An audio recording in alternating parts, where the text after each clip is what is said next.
marker in pytest allows us to group our tests with the pytest.mark decorator.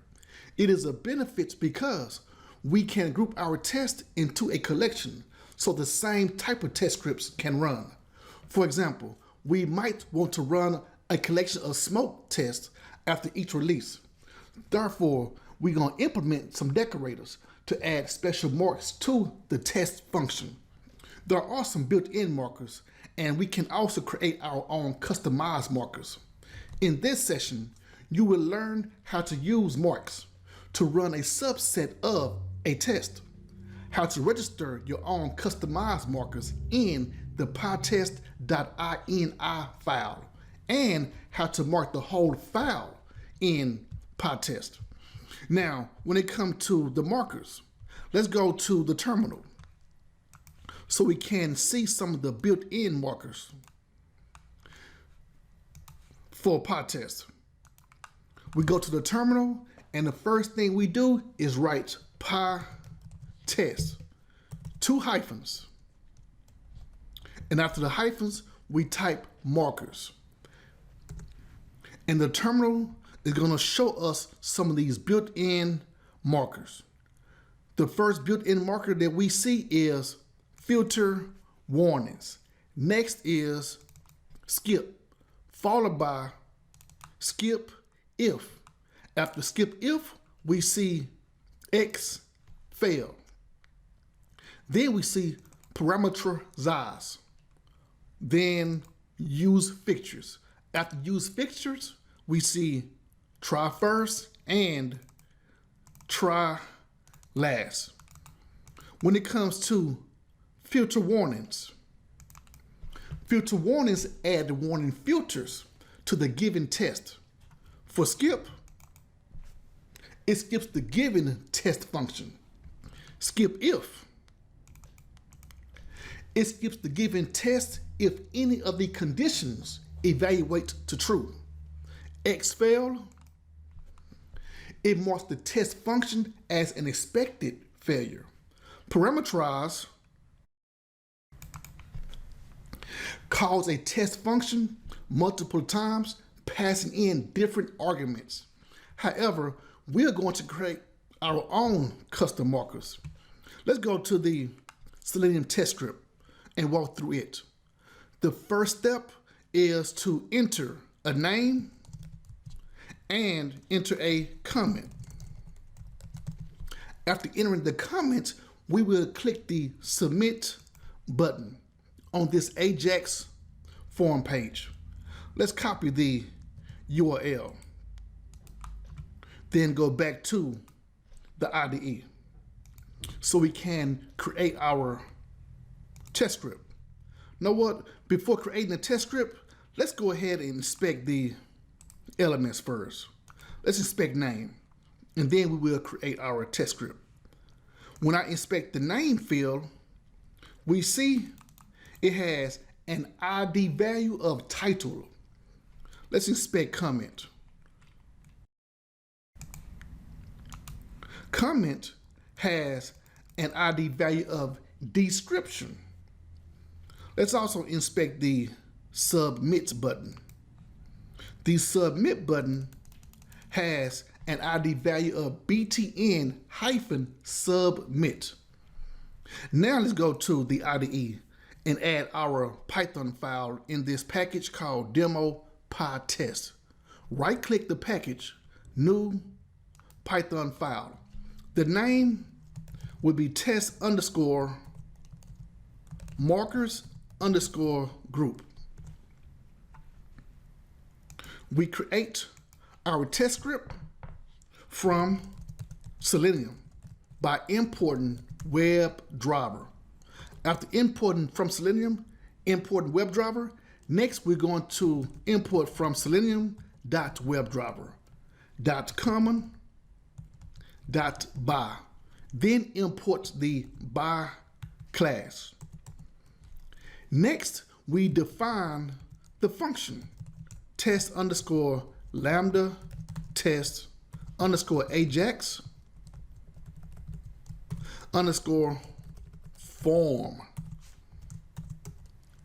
Then we create an instance of driver equal to webdriver.chrome, followed by driver.maximizeWindow.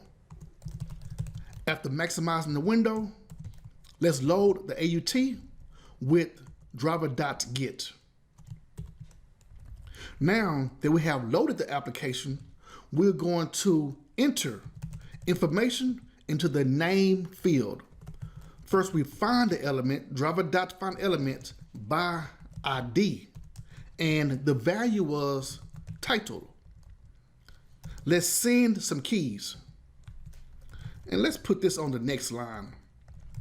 The keys we will send is pytest tutorial.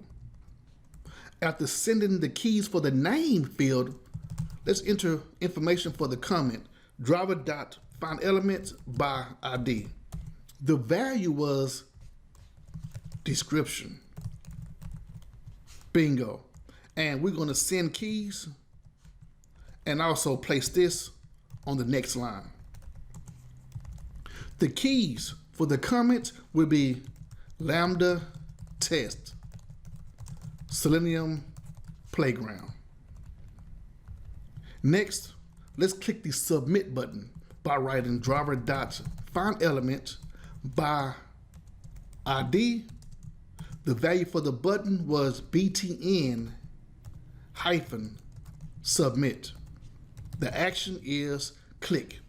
Now, that's it for entering the name, entering the comment, and clicking the submit button. After clicking the submit button, the AUT is going to return a request. And let's inspect the request that is processing. And it has an ID value of submit-control. Let's go back to the IDE and write request, because that's what we're going to return, or we expect to return from the AUT. Find the request, driver.findElement by ID. The value for ID, let's put this on the next line. The value for ID was submit-control. I believe that was it. And .text, so we can get the value. Let's assert the request that it contains processing. Bingo. How about 3 more functions that only include print statements? The first print statement function is test end to end. Yeah. And the print statement, let's make that be print end to end test. The next function, let's define test_login. The print statement will be log into application. The final function would be to define test logout. Gotta spell it right. Print, and let's put log out application. We are going to group 3 of these 4 test functions. Before we group them, we must first import pytest. There it is. First is the Selenium function. We start by grouping the test with the decorator of @pytest.mark. Recall, the decorator allows us to add a special mark. At this point, we see the built-in markers: parameterize, 𝒆𝒙, skip if, skip, use fixtures, and filter warnings. For a custom marker, just write the name of your marker, such as smoke. Now, The Selenium test is marked as a smoke test. Let's bypass end to end. Let's skip that one. And we're going to add another marker to the login and logout functions. So let's add the same one. At pytest.mark.smoke. And I'm going to copy and paste this so I don't have to worry about typing again for logout. Now in the terminal, we send a command for the marker by writing pytest -m. After the M, that's when we add in the expression of smoke. -m only runs a test that matches the expression that we provide. Now, let's also include the -a and -v so we can see more information when our tests run in the terminal. The short test summary info shows each test pass, all three of them. Now, it shows the test, LambdaTest Ajax form, test login, and test logout. Some of the test functions were deselected, and there are 3 warnings. Now, with the 3 warnings, there is a way to disable those warnings. But look what else the terminal shows us. The terminal also shows us the print statements of log into application and log out applications. When it comes to the warnings, there is a section called Warnings Summary. The warning summaries show the warnings that we have, and each warning is for the smoke marker. It says, unknown pytest.mark. Is this a typo? You can register custom marks to avoid this warning. And we see it 3 times. This is 1 time, the 2nd time, and the 3rd time for each one of the markers. Plus it shows a line number of 26, 22, and 5.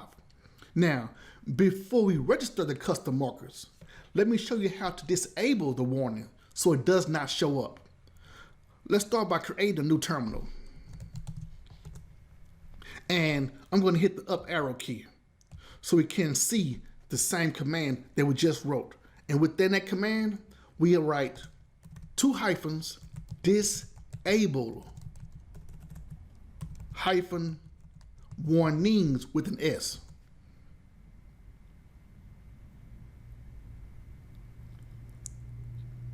The terminal no longer shows the smoke mark warnings. We still see the other information, the short test summary, the print statements, and we see how they pass. 3 pass, 9 deselected with 3 warnings. So we see that information. Now, when it comes to the custom markers, we can register them in the pytest.ini file. And the purpose of the pytest.ini file is to customize some pytest behavior. It is a configuration file that we place in the root directory. We click the project of pytest tutorial, new file. The name is pytest.ini. And within this file, that's where we add the information, such as the custom information. So on row 1, we write square brackets. Within the square brackets, we add pytest. On row 2, let's write markers equals. Now on row 3, we're going to write the marker name, which is smoke. It is not required to add a colon. However, if you want to include a description like smoke test, then we must include the colon. I prefer a colon anyway.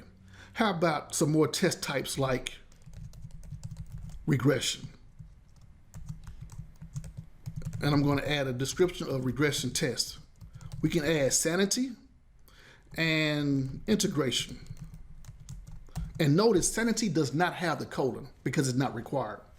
Let's run the same command. And this time I'm going to run the same command, but I'm not going to include RA or the V for verbose or disable warnings, because I want to show you something. So the same information is collected, but notice we see the 3 dots because I did not include RA or the V for verbose. It showed the 3 dots, which indicates it is passed, and it does not show the details. It shows the 3 dots. Now, that's because I did not include the verbose. And I mentioned in the previous session that we can type -V or -2 hyphens in verbose. It's the same command. Also, we do not see the short test summary info. We can add those 2 commands to the pytest file.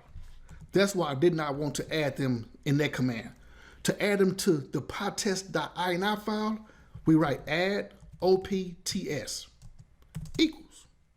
Add ops allows us to set arguments in the configuration file, and we determine which arguments we want to set.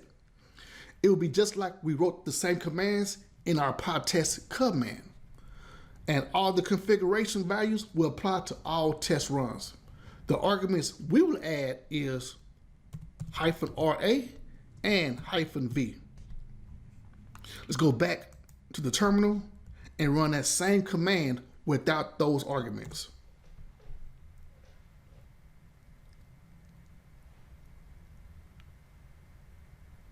This time we see short test summary info and not the dots. We see passed 3 times. So that's the benefit of having a pytest.ini file. There are times when one test function can be like more than one test type, can have more than one test type. For example, the Selenium test script can be a smoke test, and it can also be another smoke test. For example, we can make this be an integration test because it includes an AJAX request. So let's add another mark by writing at pytest.mark integration. And that's how we add more than one marker to one test function. Now, to only run the Selenium test script, we can write pytest-m for the marker, smoke, and integration. We include and in the expression because that means pytest must satisfy both markers at the same time. It must satisfy smoke and integration. That's what the purpose of and is. And we see how it passed for that particular function, only one. That's why the terminal only shows 1. Let's switch it around and write pytest-m. We're going to switch it around by writing smoke and not integration. The terminal shows 2 pass, and those 2 that pass only have smoke as the marker. The Selenium function did not show up because it is a smoke test, but the command did not want integration. End to end, it does not have any markers, so that's why it was not selected to run. How about we write pytest-m, and this time we write not smoke. This command will run for every test in our project that does not have a smoke marker. So we should see 3 that is not selected.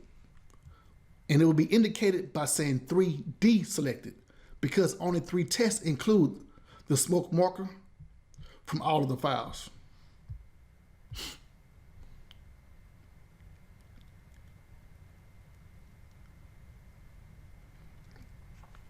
Bingo. We see 3 deselected, and all of these that failed, which are 3 and 6 pass, does not include the smoke marker. Let's reduce the search to 1 file by writing pytest-m, not smoke, and we're going to write the package name of demo pytest /test _ markers _ group .py. This time, we do not see functions from the other files. The terminal only shows 1 pass because only 1 test function in this test markers.group file. Yes. Okay, so the terminal only shows that because it is not smoke. And that was the end-to-end function. We see the print statement end-to-end test. Another command is the OR operator. And we can see that OR operator by writing pytest-m smoke OR integration. The OR operator means the search must satisfy the smoke marker or the integration marker at the same time. So there is another concept I want to demonstrate, and that is to define a marker at the file level and not just the function level. So to define a marker at the file level, we can define 1 marker or more than 1 marker. For 1 marker, we write pytest.mark equal to pytest.mark, and the name will be regression.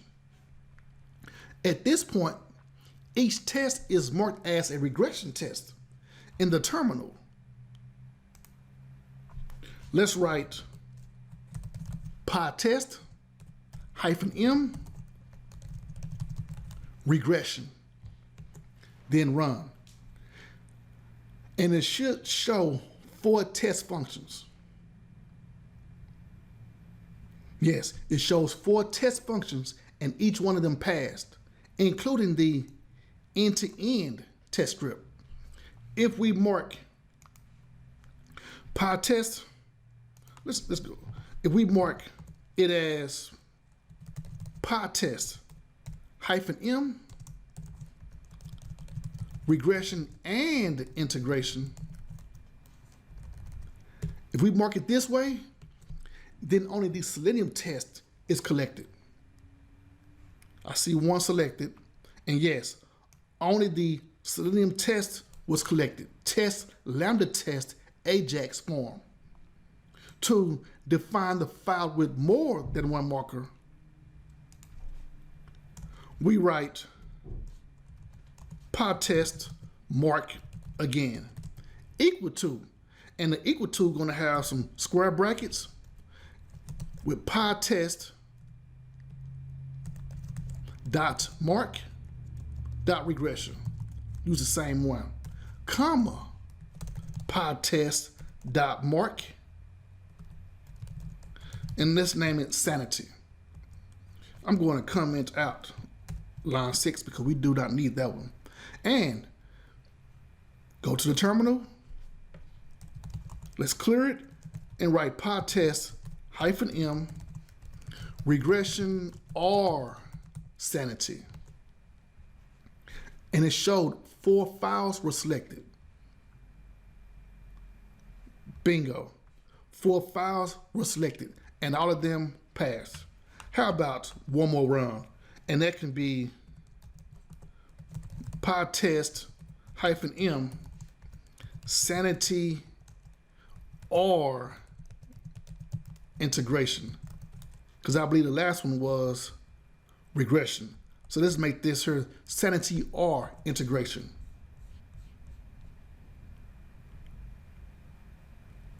And it shows all 4 test scripts are collected and passed again.